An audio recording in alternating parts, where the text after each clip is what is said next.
روشنی میں چلے، روشنی میں چلے۔ ویلکم ٹو دا شو کلام کی روشنی میں۔ ناظرین، میں ہوں آپ کی ہوسٹ علیسہ شکیل، اور میں آج کے اس کرسمس اسپیشل پروگرام میں آپ سب کو خوش آمدید کہتی ہوں۔ آپ سب کو میری اور میری ٹیم کی طرف سے کرسمس مبارک۔ تو ناظرین، ہم آج کے اپنے اسپیشل شو میں اپنے خاص اسپیکر کو ویلکم کرتے ہیں، پادری عزیز انور صاحب۔ سر، آپ کو ویلکم کرتے ہیں اس شو میں، اور کرسمس کی مبارکباد ہو آپ کو۔ بہت شکریہ، آپ نے اس بڑے دن کی تقریب کے، جیسے عید ولادت المسیح کے تعلق سے اس پروگرام کا انعقاد کیا، جس کے لیے میں آپ کا اور آپ کے ادارے کا بے حد شکر گزار ہوں، تاکہ ہم اس کے وسیلے ان سچائیوں کو جان سکیں جن کو جاننا ہر ایماندار کے لیے ضروری ہے۔ بہت شکریہ۔ ہمیں اچھا لگا کہ آپ نے ہمیں جوائن کیا۔ تو چلیں ہم اپنے اس پروگرام کا آغاز کرتے ہیں اپنے پہلے سوال کی طرف۔ میرا پہلا سوال ہے کہ فرانسیسی عیسی 1223 میں اس روایت کی بنیاد رکھی گئی، تو کیا ہمیں کرسمس اس موقع پر کس بنیاد سے سیلیبریٹ کرنا چاہیے، کس بنیاد پر منانا چاہیے؟ بہت اچھا سوال کیا آپ نے بیٹا، لیکن بائبل مقدس کے مطابق ایمان اور اعتقاد کبھی روایات پر مبنی نہیں ہوتا۔ بالکل۔ ایمان اور اعتقاد جو ہے وہ سچائیوں پر اور حقائق پر مبنی ہوتا ہے۔ کرسمس یا بڑا دن یا عید ولادت المسیح جو ہے، یہ روایات کا مرہون منت نہیں ہے۔ بالکل، آپ صحیح کہہ رہے ہیں۔ یہ ایک سچائی ہے، جس سچائی کو ہزارہ سال سے انبیاء اس دنیا میں اپنی تحریرات میں بھی اور گفتگو میں بھی پیش کرتے رہے ہیں۔ فرانسس اسیسی صاحب نے جب اس کو روایت کے طور پر اپنایا یا روایت کے طور پر اس کا انعقاد کیا یا اجرا کیا،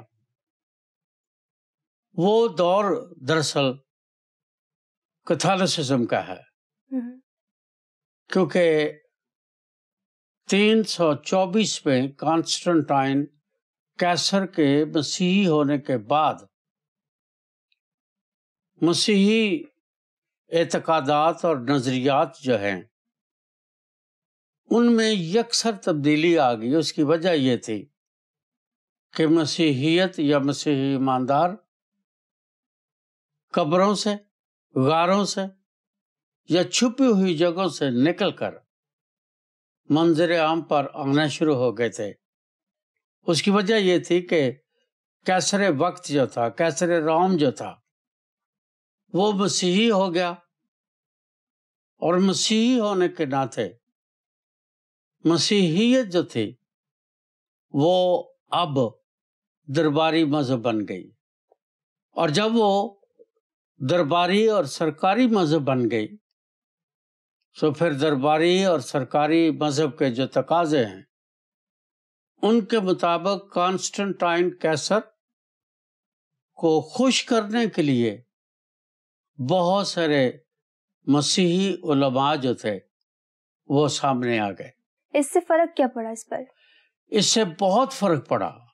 اس سے فرق یہ پڑا کہ جو سچائیاں جن کی خاطر وہ جانے دے رہے تھے، جن کی خاطر انہوں نے اپنے خاندان چھوڑے، گھر چھوڑے، بزنس چھوڑے، ایون اپنی جان دی، اپنے بچوں کو قتل کیا یا کروایا، قیصر نیرو اور دیگر جو قیصر تھے انہوں نے ایسا کیا، وہ جو اعتقاد کی بنیاد تھی نا وہ ختم ہو گئی، اور اب ان کا ایمان اور اعتقاد جو تھا وہ ایک عقیدے سے ہٹ کر روایات کا شکار ہو گیا۔ اور روایات یا مائتھالوجی جو ہے جی، یہ کسی بھی مذہب میں جب داخل ہو جاتی ہے تو اس کی جو اصلی حیت اور شکل و صورت ہوتی ہے وہ ہمیشہ بدل جاتی ہے۔ تو مسیحی ایمان کے ساتھ بھی ایسا ہی ہوا. اس کی وجہ کہ ابتدائی صدیوں میں مسیحیوں نے دراصل اپنے آپ کو کبھی مسیحی نہیں کہا. ان کو دوسروں نے پہلی بار اعمال کی کتاب کو جب ہم پڑھتے ہیں تو انطاکیہ میں لوگوں نے ان کا تمسخر اڑانے کے لیے ان کو مسیحی کہا. ادروائز وہ اپنے آپ کو کبھی انہوں نے مسیحی نہیں کہا. انہوں نے اپنے آپ کو ایماندار کہا. انہوں نے اپنے آپ کو خدا کے لوگ کہا. انہوں نے اپنے آپ کو اسرائیل کا بقیہ کہا. انہوں نے غریب کا لفظ اپنے لیے استعمال کیا جو کہ دل کے غریب سے لیا گیا تھا. یا مسکین کا لفظ استعمال کیا جو ایوب کی کتاب سے لیا گیا تھا. اور اس طرح سے کسی شاگرد نے بھی اگر آپ دیکھیں گے تو کسی نے اپنے آپ کو مسیحی نہیں کہا. تو مسیحی اور ایماندار کہلانے میں کیا فرق ہوگا؟ جو ایماندار ہے اس کی پہلی بنیاد یہ ہے کہ وہ مسیحی ہے. اگر وہ مسیحی نہیں ہے تو پھر وہ ایماندار نہیں ہو سکتا. یہ بات بھی کہہ سکتے ہیں. ایماندار ہونے کے لیے ایک شخص خداوند یسوع کے پاس آیا. یوحنا کی انجیل 3 باب آپ نے پڑھا ہوگا. اس میں لکھا ہے کہ اس نے کہا کہ میں کیسے ہمیشہ کی زندگی کو حاصل کر سکتا ہوں. مسیح یسوع نے اسے بڑے اختصار سے ایک بات بتائی کہ جب تک تو نئے سرے سے پیدا نہیں ہوگا. اب اس نے مسیح یسوع کا تمسخر اڑانے کے لیے ایک انتہائی اہم سچائی کو قبول نہ کرنے کی بجائے اس نے ایسی بات کہ اس نے کہا میں دوبارہ ماں کے کوکھ میں اس کے پیٹ میں جاؤں گا پھر پیدا ہوں گا. لیکن مسیح یسوع نے بڑے تحمل سے, بڑی بردباری سے, بڑے پیار سے اسے کہا کہ تو شرع کا عالم ہو کر یہ چھوٹی سی بات نہیں سمجھتا. کیونکہ جس شخص کی زندگی میں ایمان نہیں ہے وہ کبھی مسیحی نہیں ہو سکتا. بالکل. اور ایمان جو ہے اس کا ہونا بہت ضروری ہے. تو اس کا نام فرشتے نے مقدس یوسف سے کہا متی کی انجیل 1 باب 21 آیت تو اس کے بیٹا ہوگا اور تو اس کا نام یسوع رکھنا کیونکہ وہی اپنے لوگوں کو ان کے گناہوں سے نجات دے گا.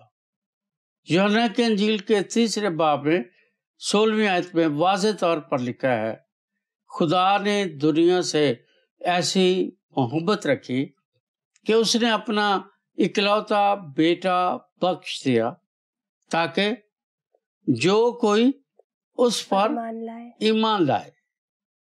جو ایمان لائے گا اس کے بارے لکھا ہے یوحنا کی انجیل کے 1 باب کی 12 آیت میں مگر جتنوں نے اسے قبول کیا اس نے انہیں خدا کے فرزند بننے کا حق بخشا یعنی انہیں جو اس کے نام پر ایمان لائے. ایمان کے بغیر خدا کے کلام کا فیصلہ یا دعویٰ یہ ہے کہ ایمان کے بغیر ہم اس کو پسند نہیں آ سکتے. کا پاک کلام میں بالکل لکھا ہے کہ ایمان کے بغیر اس کو پسند نہیں آ سکتے. ایمان کے بغیر زندگی نہیں ہے. ایمان کے بغیر قبولیت نہیں ہے. اور جب تک قبولیت نہیں ہے تب تک ہم نئے سرے سے پیدا نہیں ہو سکتے. اس کا مطلب یہ ہے کہ نئے سرے سے پیدا ہونے کے لیے بھی ہمیں ایمان کی ضرورت ہے. تو پادری صاحب بائبل مقدس میں جہاں مسیح خداوند نے کہا ہے کہ تو رائی کے دانے کے برابر ایمان رکھ تو اس کے حوالے سے آپ کیا کہیں گے؟ وہ جو رائی کے دانے کی اگزامپل یا مثال مسیح یسوع نے دی ہے وہ بات بالکل ٹھیک ہے. لیکن شاید آپ جانتے ہوں گے کہ رائی کا دانہ جو ہے اس کے بارے میں دوسری جگہ یسوع نے بتایا ہے کہ رائی کا دانہ جب زمین میں بو دیا جاتا ہے تو وہ چھوٹا سا پودا ہوتا ہے. ہاں جی. پھر وہ بڑھتا جاتا ہے اور اس کی سب سے بڑی خدمت یا خوبی یہ ہے کہ ہوا کے پرندے بھی پھرا کر اس میں اپنا گھونسلہ بناتے اور اس میں رہائش رکھتے ہیں، وہ دوسروں کی پناہ گاہ بن جاتا ہے۔ ہاں جی، ایمان تو ایسے ہی پیدا ہوتا ہے، لیکن ایمان جو ہے وہ بڑھنے والی اور ترقی کرنے والی چیز ہے۔ اس لیے مسیح یسوع نے کہا کہ اگر رائی کے دانے کے برابر ایمان ہوگا تو مطلب اس کا یہ ہے کہ وہ ایمان جو رائی کے دانے کے برابر ہے ایک وقت آئے گا کہ ایک تناور درخت بن جائے گا جو دوسروں کے لیے سایہ بھی مہیا کرے گا اور لوگوں کو پناہ بھی دے گا، اور ابتدائی کلیسیا یہی کرتی تھی۔ شکریہ پادری صاحب، آپ نے بہت خوبصورتی سے اس چیز کا جواب دیا۔ اب ہم اپنے شو کو آگے بڑھاتے ہوئے اپنے دوسرے سوال کی طرف چلتے ہیں۔ میرا دوسرا سوال یہ ہے، ہمارا کرسمس کی عید کو منانا روایت کی بنا پر ہونا چاہیے یا انجیل مقدس کی بنا پر؟ میں بڑے ایمان سے اور بڑی سچائی کے ساتھ یہ کہوں گا کہ یسوع کی جو عید ولادت المسیح ہے اس کو منانا، ہم لفظ منانا استعمال کرتے ہیں، ہاں جی، اور میں اس سے متفق نہیں ہوں۔ ہم اس کو مناتے نہیں ہیں، ہم اس کی برکتوں کی دنیا کے سامنے گواہی دیتے ہیں۔ اس لیے یہ مکمل طور پر روایت کے مطابق نہیں، بلکہ جو کچھ خدا کے کلام میں لکھا ہے اس کے مطابق ہمیں اس عید کو منانا چاہیے۔ اور عید کا معنی کیا ہے جو اکثر لوگوں کو نہیں پتا۔ عید لوگ سمجھتے ہیں کہ عید کا معنی ہے خوشی کرنا۔ خوشی کرنا عید کے معنوں میں سے ایک معنی ہے۔ عید کا اصلی معنی جو ہے، عید جو ہے یہ عربی زبان کا لفظ ہے، اس کے لیے عبرانی زبان میں جو بائبل میں لفظ آیا ہے وہ جلاد ہے، جسے یرمیہ اپنے صحیفے میں 8ویں باب کی 22ویں آیت میں استعمال کرتا ہے اور کہتا ہے کہ کیا جلاد میں روغنے بلسان نہیں؟ تو وہاں لفظ جو ہے جو جلاد ہے اس کا مطلب عربی زبان میں اور فارسی میں اور ہمارے پاس اردو میں ہم نے اس کا ترجمہ عید کیا ہے۔ عید کا بنیادی مطلب ہی یہ ہے گواہی دینا۔ اب آپ گواہی کیسے دیتے ہیں؟ کرسمس ٹری لگا لیں، ہاں جی، آپ کینڈلز لگا لیں، آپ ڈیور سٹار لگا لیں، آپ خوبصورت کپڑے پہن لیں، آپ کیرلز نکال لیں، یہ سب اس گواہی کی نشانیاں ہیں، یا یہ وہ چیزیں ہیں یا نشانیاں ہیں جن کے ذریعے ہم گواہی دیتے ہیں۔ یہ عید کا معنی نہیں ہے۔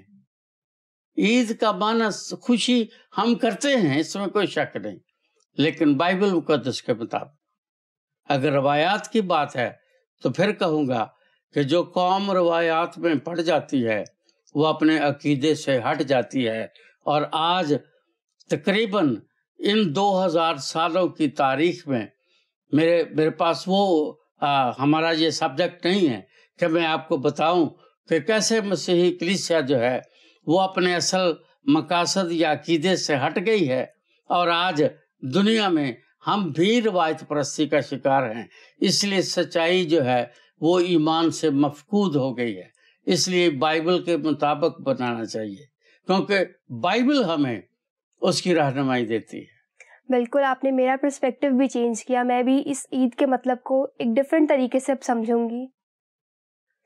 ہم اس چیز کو آگے بڑھاتے ہوئے کنٹینیو کرتے ہیں، اپنی تیسرے سوال کی طرف چلتے ہیں۔ ابتدائی مسیحی جماعت میں کرسمس منانے کی روایت کتنی پرانی ہے، اور کیا جناب یسوع المسیح کے قریب ترین شاگرد یہ عید مناتے تھے، اور اگر نہیں تو اس کی کیا وجوہات ہیں؟ پہلی بات تو سادہ سا جواب یہ ہے کہ مسیح یسوع کے دور میں جب وہ آسمان پر اٹھا لیے گئے، ہم اس دور کی بات کریں گے۔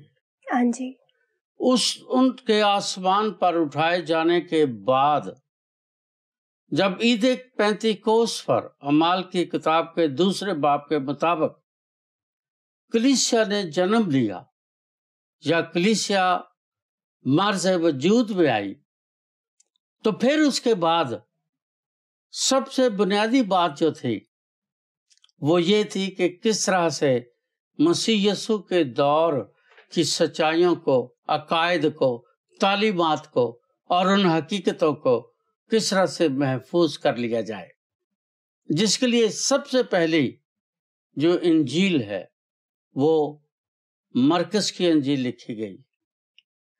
اس کے بعد دوسری انجیل مقدس متی رسول کی معرفت لکھی گئی، تیسری انجیل مقدس لوکا کی معرفت لکھی گئی، اور چوتھی انجیل مقدس یوحنا رسول کی معرفت لکھی گئی۔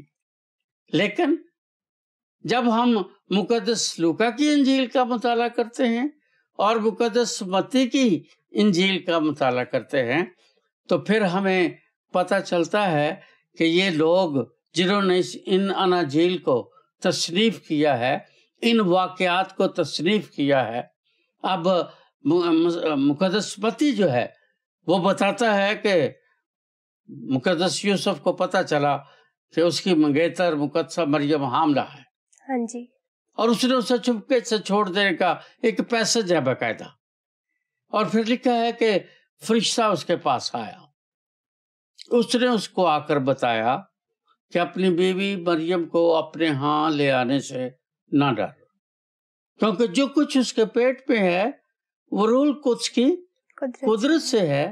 اس کا مطلب یہ ہے کہ مقدس یوسف بعد میں جب تک بھی زندہ رہا، جس کسی نے بھی اس سے سوال کیا اس نے یہ جواب ضرور دیا کہ مجھے فرشتے نے بتایا ہے، یہ کنواری تھی، کنواری حاملہ ہوئی ہے، اور اس سے جو بیٹا پیدا ہوگا اس کا نام بتایا گیا ہے کہ اس کا نام یسوع رکھنا، پھر اس کا کام بتایا گیا ہے کہ وہ اپنے لوگوں کو ان کے گناہوں سے نجات دے گا۔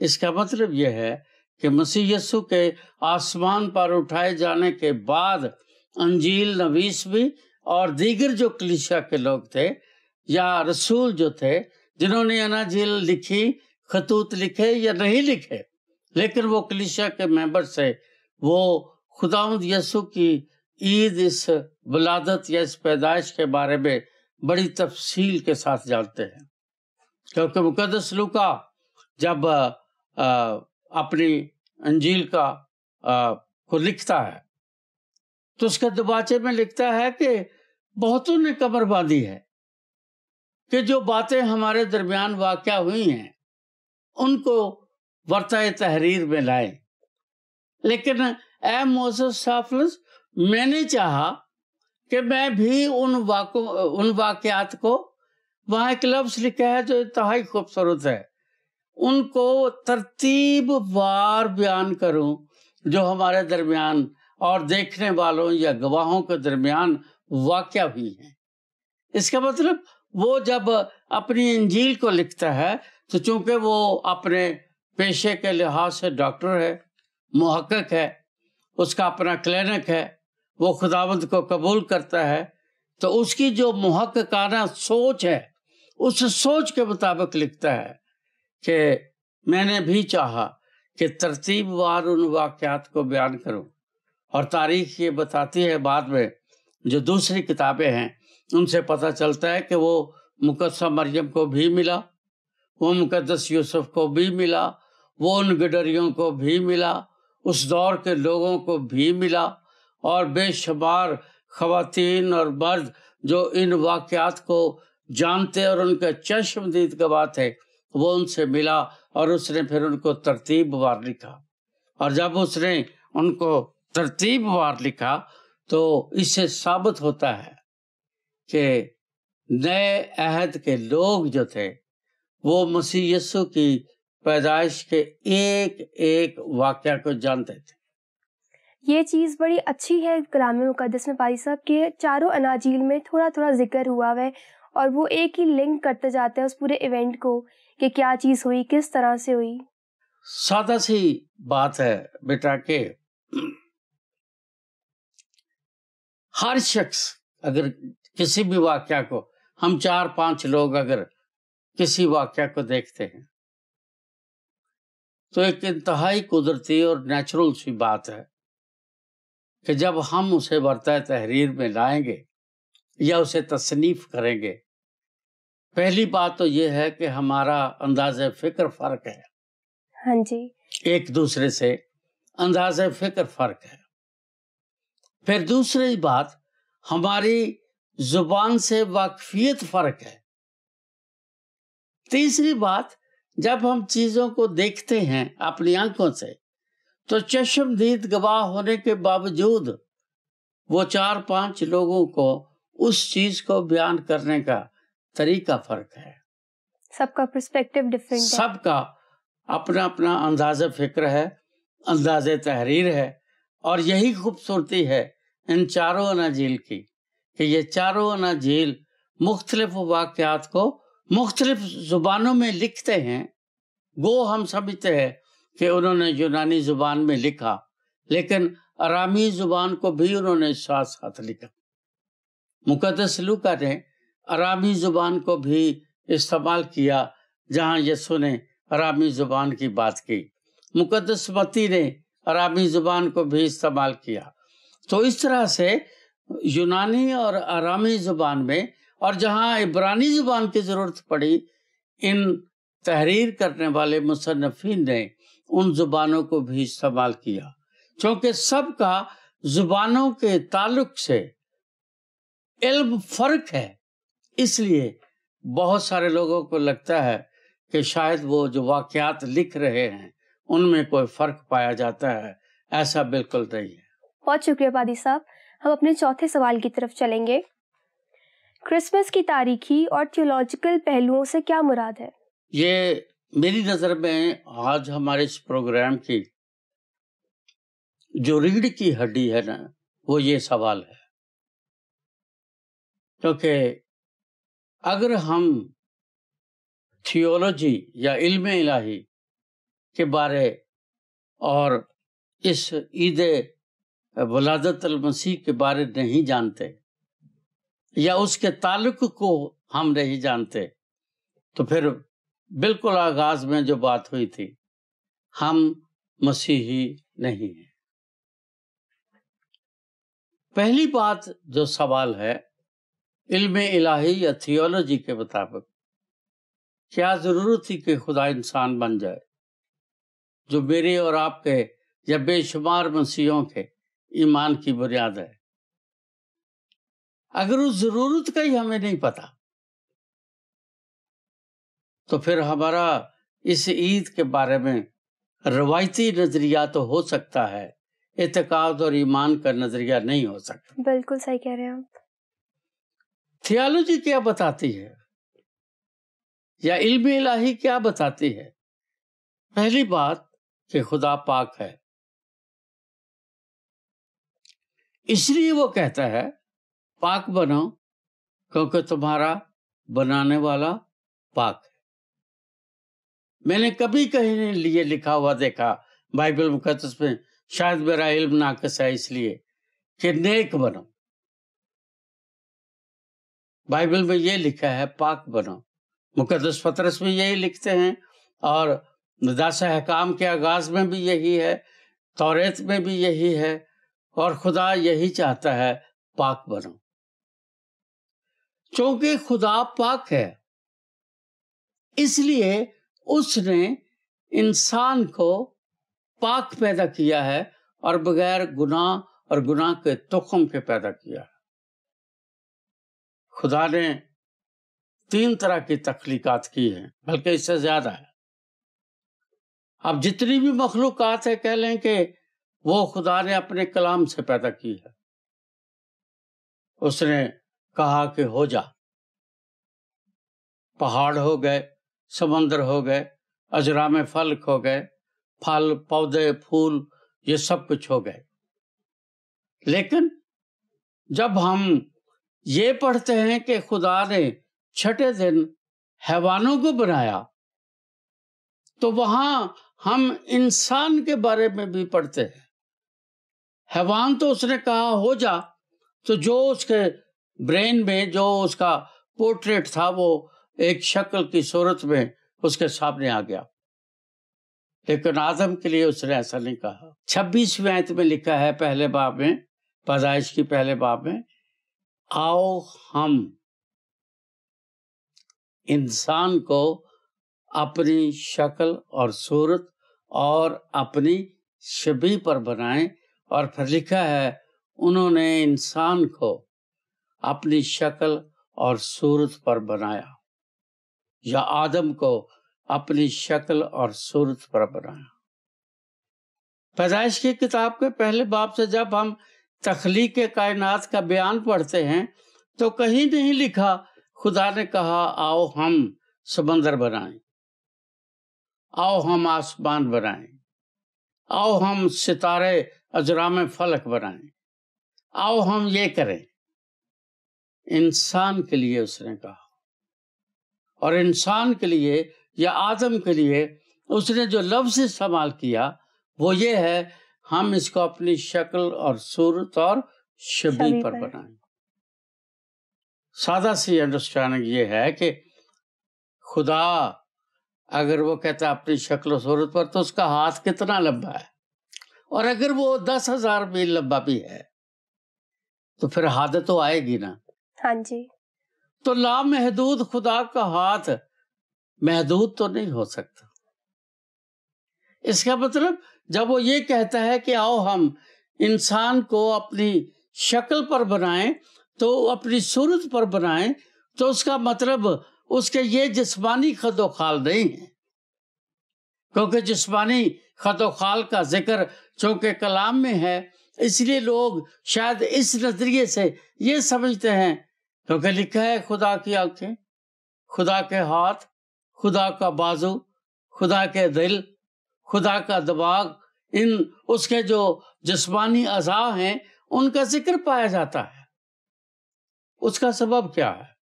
کوئی بھی سوال کر سکتا ہے کہ پھر خدا نے ایسے الفاظ کیوں استعمال کیے ہیں.